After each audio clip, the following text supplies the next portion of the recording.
किसी मुस्लिम समुदाय के नेता को बनाओ। इसके अलावा किसी 5 मुस्लिम विधायकों को गृह, राजस्व, स्वास्थ्य और अन्य खास विभागों की जिम्मेदारी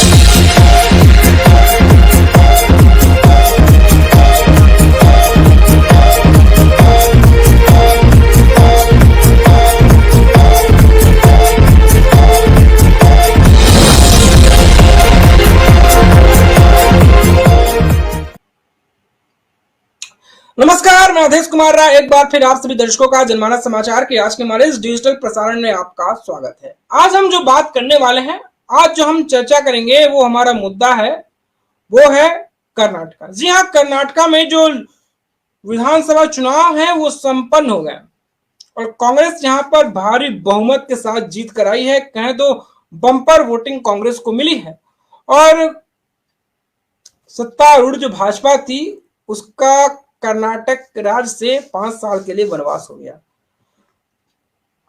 कांग्रेस जीत कर तो आई है, लेकिन मुख्यमंत्री कौन बनेगा इसमें अभी भी संशय है और संशय के बादल मंडराते नजर आ रहे हैं।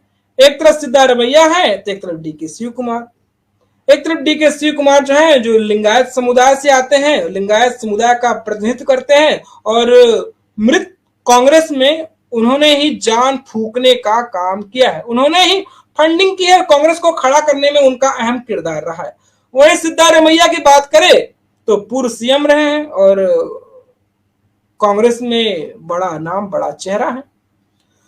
ये सब तो चल ही रहा है कर्नाटक में। कर्नाटक में एक और कहानी है। देखिए, कर्नाटक में अब धर्म संकट वाली कहानी आ गई है कि भाई हमने आपको जिताया है, हमने आपको जिताकर राजभवन में भेजा है, हम जो वोट बैंक हैं हम आपको सदा से ही अनवरत तरीके से सदा से ही हम आपको वोट करते आए हैं, अब आपको भी अपना धर्म निभाने की बारी है।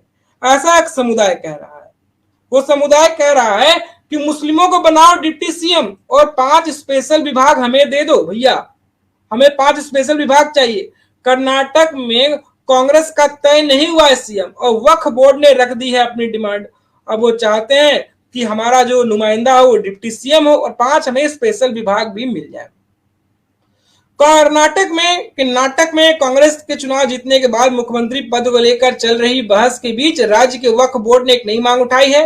वहीं सुन्नी उलेमा बोर्ड के मुस्लिम नेताओं ने कहा है कि कर्नाटक में उप मुख्यमंत्री किसी मुस्लिम समुदाय के नेता को बनाओ। इसके अलावा किसी 5 मुस्लिम विधायकों को गृह, राजस्व, स्वास्थ्य और अन्य खास विभागों की जिम्मेदारी भी सौंप दो। कर्नाटक वक्फ बोर्ड के चेयरमैन सफी सादी ने कहा कि उन्होंने चुनाव से पहले ही कहा था कि किसी मुस्लिम को प्रदेश का उप मुख्यमंत्री होना चाहिए और उनको मुस्लिमों को 30 सीटें दी देनी चाहिए।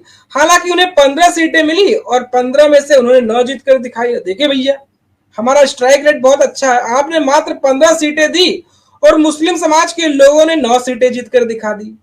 अब उनका यह भी कहना है कि इन चुनाव में करीब 72 विधानसभा सीटों पर कांग्रेस केवल मुसलमानों की वजह से जीती।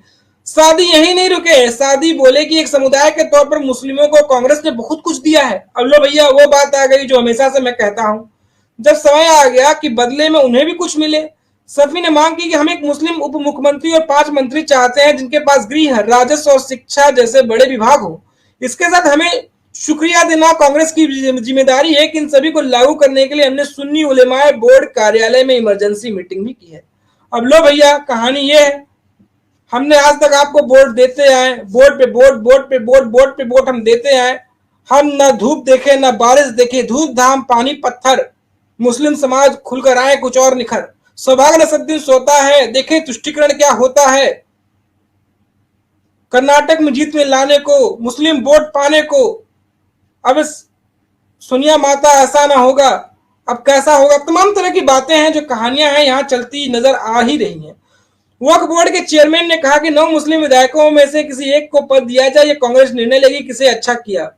कई मुस्लिम प्रत्याशियों ने अपनी विधानसभा छोड़ अन्य क्षेत्रों का भी दौरा किया है और हिंदू मुस्लिम एकता पर बल दिया है। यही वजह ही कांग्रेस जीत सकी। उनकी जिम्मेदारी है कि मुस्लिम समुदाय का एक डिप्टी सीएम तो होना ही चाहिए। कर्नाटक में जीते हैं 9 विधायक। बता दें कि इस बार चुनाव में कांग्रेस ने अपनी पार्टी से 15 मुस्लिम कैंडिडेट्स को मैदान में उतारा था। इनमें से 9 जीत पाने में सफल हुए।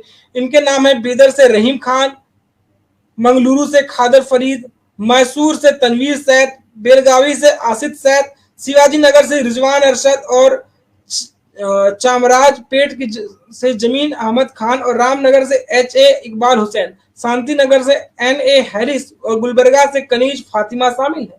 और कनीज फातिमा वही है, इस बार भी जीती है। कनीज फातिमा की कहानी यह है कि जो शिक्षा मंत्री हैं, जो पूर्व शिक्षा मंत्री थे, चुनाव हार गए, जिन्होंने हिजाब पर प्रतिबंध लगाने की बात की थी और इसी हिजाब को लेकर फातिमा ने काफी नौटंकी रची थी। वहां 4 मुस्लिम विधायक प्रत्याशी और भी खड़े थे, उन सबको हराते हुए इन्होंने फातिमा ने जीत अपने नाम किया था। सीएम के नाम का नहीं हुआ है चुनाव। गौरतलब है कि कर्नाटक विधानसभा चुनाव में नतीजे 13 को ही आ गए थे, लेकिन कांग्रेस अभी तक यह तय नहीं कर पाई है कि मुख्यमंत्री कौन बनेगा। इस पद के लिए डीके शिव कुमार और सिद्धारमैया के बीच प्रतिस्पर्धा चल रही है। विधायक दल का नेता चुनने के लिए 14 मई को हुई बैठक में दोनों पक्षों की नारेबाजी के बाद यह जिम्मेदारी आला कमान को दे दी गई है। कहानी ये भी रची जा रही है कि 3-2 का फॉर्मूला लिया जाए, 3 साल इनका, 2 साल उनका। अब 3-2 क्या होगा, कोई लंबे समय तक रहेगा, ये तमाम चर्चा हो ही रहे हैं। डीके शिव कुमार बोल रहे हैं मुख्यमंत्री तो वही बनेंगे, क्योंकि उन्होंने कांग्रेस को फंडिंग भी किया है, कांग्रेस को जीवित करने में, कांग्रेस को जमीन पर लाने में उनका अहम योगदान है। वही हम बात करें सिद्धारमैया, पूर्व मुख्यमंत्री भी रहे हैं, बड़े वर्चस्व वाले नेता है कांग्रेस में, तो वो भी देखना होगा दिलचस्प की कौन बनता है कौन नहीं बनता है।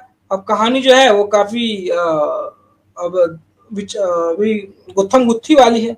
और रही बात यहाँ पर कि हम भैया आपको वोट दिए हैं, आप हमें स्वास्थ्य दे दो, शिक्षा दे दो, ये दे दो, वो दे दो। अब भाई ये देखना दिलचस्प होगा कांग्रेस अपने प्रिय वोटरों के लिए कितना विभाग देती है, कितने विभागों में लुभाती है। तो दोस्तों आपको हमारी कहानी कैसी लगी, आपको हमारा एपिसोड कैसा लगा, आप हमें जरूर बताएं। तो फिर आज एक नई कहानी के साथ, एक नए एपिसोड के साथ फिर मिलेंगे, तब तक के लिए नमस्कार। और हाँ, आपसे गुजारिश है कि आप हमारे चैनल को लाइक करें, शेयर करें, सब्सक्राइब करें। अगर आपके पास हमारे लिए कोई सुझाव हो तो बेशक आप हमें सुझाव भी दे सकते। फिर मिलेंगे, तब तक के लिए जय श्री राम, वंदे मातरम।